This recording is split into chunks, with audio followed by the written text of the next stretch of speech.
Good day, everyone, especially to you, Mrs. Aguilar.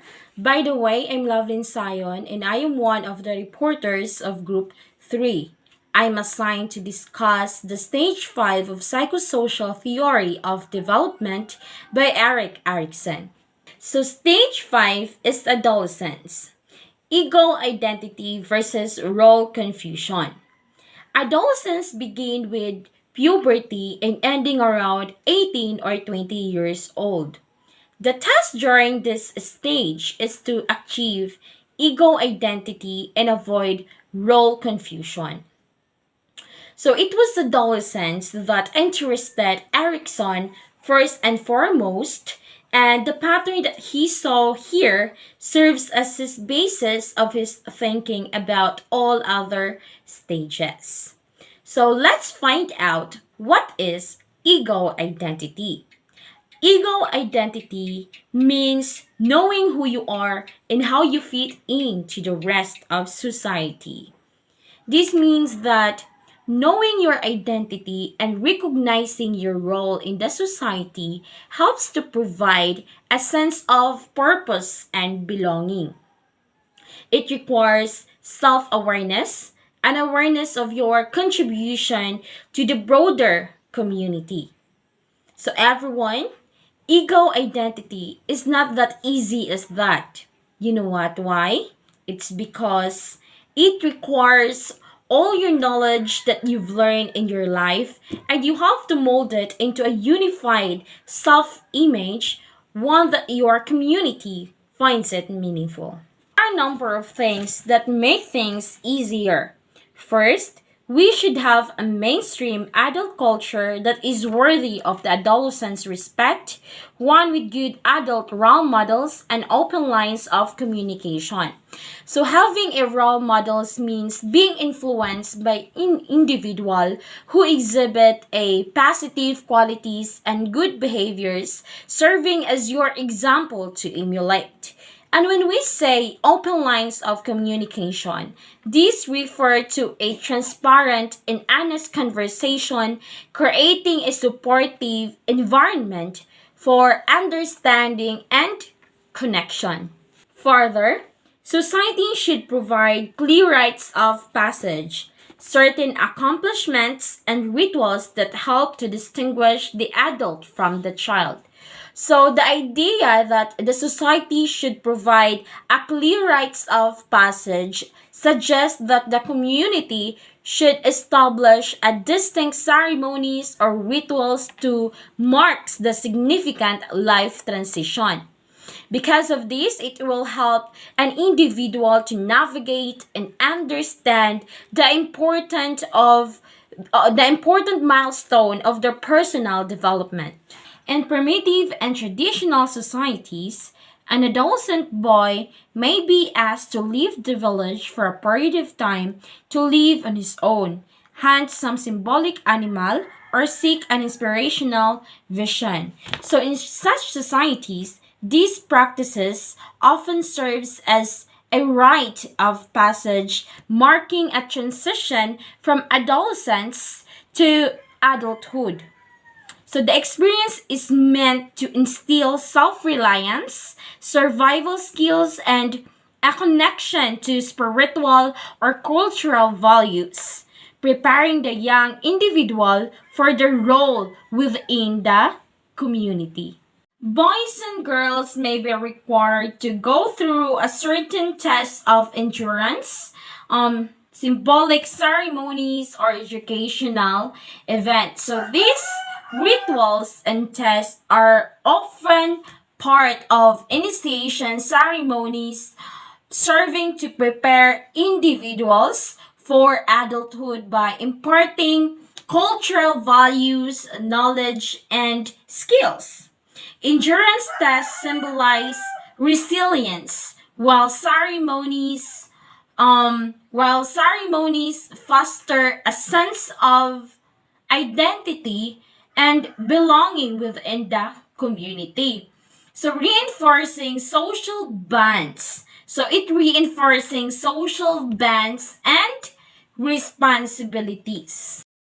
In one way or another, The distinction between the powerless but irresponsible time of childhood and the powerful and responsible time of adulthood is made clear. So it provides a clear distinction between the childhood and the adulthood. We all know that when we say childhood, it characterized by powerless and irresponsible. And when we say adulthood, it is characterized by increasing empowerment and expectation of taking up the role within the community. So without these things, we are likely to see role confusion, meaning uncertainty about one's place in society and the world. When an adolescent is confronted by role confusion, Erickson says he or she is suffering from an identity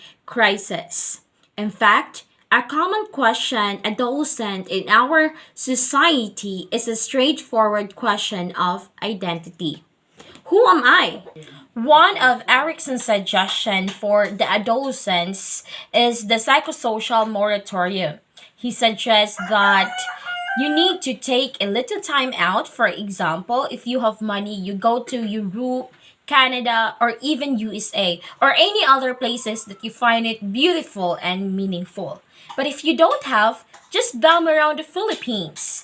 And if you are studying, quit school and find a job. And if you are working, quit this job and go to school. Or just simply smelling roses and get to know yourself.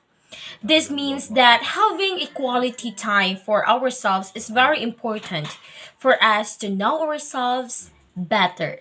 We tend to get the success as fast as possible, and yet few of us have ever taken the time to figure out what success means to us. A little like the young Oglala Lakota, perhaps we need to dream a little. There is such a thing as too much ego identity where a person is so involved in a particular role in a particular society or subculture that there is no room left for tolerance. Erickson calls this the maladaptive tendency fanaticism. So let's find out what is the maladaptive fanaticism. The maladaptive tendency fanaticism is a fanatic believes that his way is the only way. This means that a fanatic who believes that their way is the only way holds an extreme and uncompromising devotion to their beliefs, often rejecting to different types of perspectives or ideas. This type of mindset can lead to intolerance and close-mindedness because you are not open to different types of perspectives or ideas because you believe that your way is the only way. Adolescents are, of course, known for their idealism and their tendency to see things in black and white. They gather people around them and promotes their beliefs and lifestyle without the regards of the other's right to disagree because they believe that their way is the only way. The lack of identity is perhaps more difficult still. Erickson refers to the malignant tendency as repudiation. So when you hear the word repudiation, it means to repudiate or to reject. Adolescents reject their membership in the world of adults, and even more, they reject their need for an identity. So some adolescents are preferred to go to groups and go against the norms to form their identity. Just like religious cult, militaristic organization, groups founded on hatred, or any other groups that they divorce themselves from the painful mainstream society. So they may become involved in a destructive activities just like drugs, alcohol, or they may withdraw into their own psychotic fantasies. After all, being bad or being nobody is better than not knowing who you are. So if you successfully negotiate this stage, you will have the virtue Erickson called fidelity. So what is fidelity? So fidelity means loyalty. the ability to live by society's standards despite their imperfections and incompleteness and also inconsistencies. So we are not talking about blind loyalty, and also we are not talking about accepting the imperfections, because after all, if you love your community, you will want to see it the best it can be. But fidelity means you have found a place in that community, a place that will allow you to contribute. So that is all the stage 5 of psychosocial theory of development by Eric Erickson, and I hope you learned something from it.